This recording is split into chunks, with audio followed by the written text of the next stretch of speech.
Ay, di ba? Oo. Nabago lang. Naging ano tayo. Pero ngayon, Jen, pagka namasyal ka sa iba't ibang bahagi ng Amerika, makikita mo sa mga department store nila, Oo. may mga nakahanda ng mga ibinebentang mga watawat for the July 4th Independence Day celebration. Oo, kita mo na. Oo. Kasi ganun sila yung nasyonalismo ba?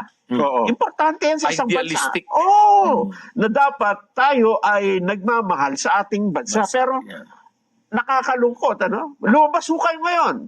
Tingnan nyo, meron bang bukas na yung Independence Day, di ba? Oo. Meron bang mga watawat kang makikita sa mga lansangan? Kahapon lumabas ako doon sa may Mindanao Avenue, may nagbebenta banderitas. Oo. Pero parang walang bumibili. Dati may campaign tayo yan, national tama. yung flag day na yan. Oo, at saka talaga, kailangan mong ipagmalaki. Iwagayway mo. Ilantad mo sa publiko yung watawat ng Pilipinas. Yan ang sumisimbolo ng ating kalayaan. At ng pagkakaisa ng bansa. Pero nakalulungkot ngayon, sa halip na watawat po ang makita natin, mga pulis, di ba, na nakakalat sa kalsada. Pero pwede pa naman sila makahabol eh. Alam mo paano? Paano? Bigyan nila ng watawat lahat ng pulis para ipamigay doon sa mga tao. Oo di ba? nga, no, Ang pwede. ganda tingnan nun, di ba? Yung watawat tapos may ano na isang rosas. Ganoon, di ba? Pakakanta ng magkaisa. Yun, Gano ba? buddy. Magkaisa nga naman tayo. Nakakalungkot lang na 128 na po ang ating Independence Day. Pero habang tumatagal, parang gusto na nating kalimutan ito. Parang wala na hong gusto mag-celebrate. Bakit kaya? Lalo ayaw ko lang sa sitwasyon ngayon natin, ano ha?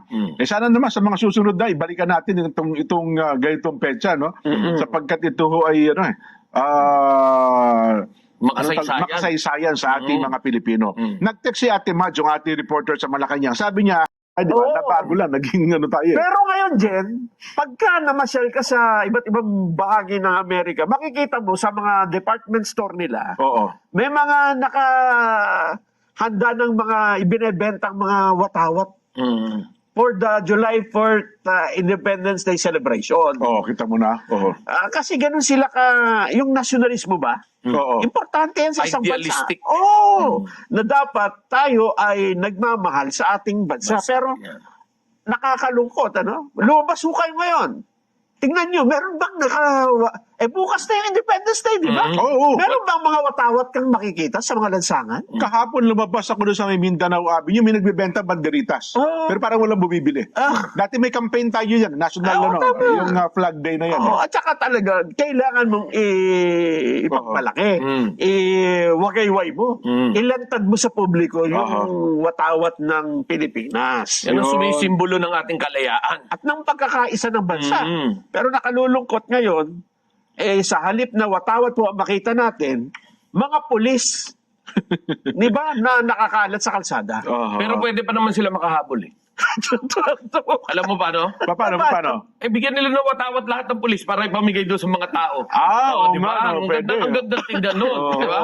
Yung watawat tapos may ano na isang rosas. Ganoon, di ba? Pakakanta ng magkaisa. Yun, Gano buddy. ba? Magkaisa nga naman tayo. Nakakalungkot lang na 128 na po ang ating Independence Day. Pero habang tumatagal, parang gusto na nating kalimutan ito. Parang wala na hong gusto mag-celebrate. Bakit kaya? Lalo ayaw ko lang sa sitwasyon ngayon natin, ano ha? Sana naman sa mga susunod na ibalikan natin itong ganitong petsa, no? Sapagkat ito ho ay makasaysayan sa ating mga Pilipino. Nag-text si Ate Madge, yung ating reporter sa Malacanang. Sabi niya,